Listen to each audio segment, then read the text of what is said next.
The Mandalorian Season 2 finale had so many spoilers that if we say anything else before a spoiler warning, you will literally hate us. The Mandalorian here with your final recap of The Mandalorian for 2020. We're about to take a deep dive into that Season 2 finale, Chapter 16, The Rescue, and full spoilers follow as a new spin-off show was announced and a major cameo just rocked our galaxy. The episode jumps right in with Mando hunting down Gideon and Grogu. The Slave One chases down an Imperial ship, disabling it so that everyone on board survives, but one pilot kills the other pilot before mouthing off about destroying Alderaan, where Kara just recently revealed she lost everyone, which of course she did, the whole planet blew up, and so she sends this guy's face out the way of the Death Star. After that, Pershing is quick to sell out Gideon's location. Our group goes to recruit Bo-Katan and we see her gauntlet ship, which is pulled right out of animated form outside the cantina, and then we see that Sasha Banks straight up lied to me when I interviewed her a few weeks ago and she said she wasn't coming back in Season 2. She's back, Bo-Katan is back, and Axe Woves is not back. He might be off on a separate mission that could come into play later,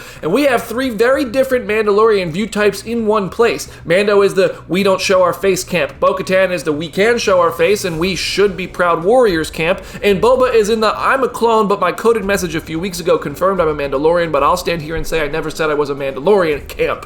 This leads to a bar fight, including a tornado DDT by Sasha Banks. By God, she killed him! And then its differences aside, let's go get the Darksaber. Long story short, we get back-to-back Trojan horse weeks with the Imperial ship being used to get Bo-Katan, Coscarese, Fennec, and Kara aboard Gideon's ship. The women blast their way out, which feels like a whole lot more fitting and awesome girl power than the A-Force moment in Avengers Endgame when they just randomly assembled on a battlefield, but that was cool, so we allowed it. This is just even cooler. Thanks to the women, Mando now has a clear path to Grogu, and he passes a droid from a line similar to that of 3D6 RA7 from A New Hope, and that's the last remotely friendly machine he's gonna see. A fight shows just how difficult it can be to kill one Dark Trooper, but Mando has the great idea to yeet them out into space.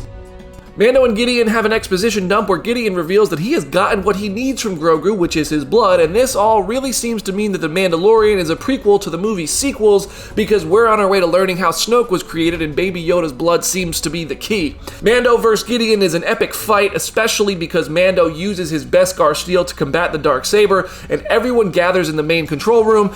Bo-Katan really wants that Darksaber so she can rule Mandalore, but she can only get it from Mando if she defeats him in genuine combat, which is probably how Season 3 is going to play out, because we won't have Grogu or Boba Fett to drive Mando's story after this episode. Back in Rebels, Sabine handed over the Darksaber to Bo without a fight, so there's a chance we might see something like that again. Or there's a chance that we might just have to act like that didn't happen. Either way, Din Djarin is now the ruler of Mandalore and Bo-Katan is coming for the throne. The Dark Troopers are knocking at the door, but a lone X-Wing swoops in. It's none other than the Jedi who Grogu connected with on the Seeing Stone, Luke Skywalker himself. The old phrase like father like son applies here because Luke's entrance and slaughter of the Dark Troopers is not unlike Darth Vader making easy work of his enemies in the end scene from Rogue One. Gideon pops Sasha Banks and then targets Grogu, possibly showing that he realizes Grogu could be a big threat to the Empire going forward, and after he fails, he tries to off himself, and he fails at that too. The big reveal of Luke's face comes, and it is a de-aged Mark Hamill, not Sebastian Stan, as a lot of people were hoping for and would make sense if they're going to do this going forward. The de-aged face looks a little bit mechanical, but it's still impressive that they can do this at all. This episode was directed by Ant-Man's Peyton Reed, possibly selected because of his experience with the de-aging tech, as he did this with Michael Douglas and Michelle Pfeiffer in those two Ant-Man movies with Marvel. Speaking of Marvel, one of their upcoming movies, where a bunch of former stars are returning to play iconic roles, could have learned from this awesome reveal where surprises can be kept secrets to be more awesome, but I digress. Luke is going to take Grogu for training, so Mando has to say goodbye, and for the second time this season, third overall, he takes his helmet off. This could be a sign that Mando is accepting Bo-Katan's Mandalorian beliefs, or just a sign that his relationship with Grogu is the biggest priority in his life right now. R2 rolls in, so Luke and Grogu roll out, and this puts Grogu in a position to possibly eventually be killed by Ben Solo, aka Kylo Ren, at a later date, but he wasn't in the sequel trilogy at all, so Mando could end up jetting off to Luke's Jedi training camp and taking Grogu away from that story altogether before it happens. If we rush into that, it would certainly cheapen the emotional farewell we saw here, so it might be a while before we see how this is all resolved. And that's it for Season 2, except for a post-credit scene. We land at Jabba the Hutt's palace, where Bib Fortuna has assumed the throne, and the alien chained to his throne area might be a nod to Slave Leia when Jabba was plopped up there.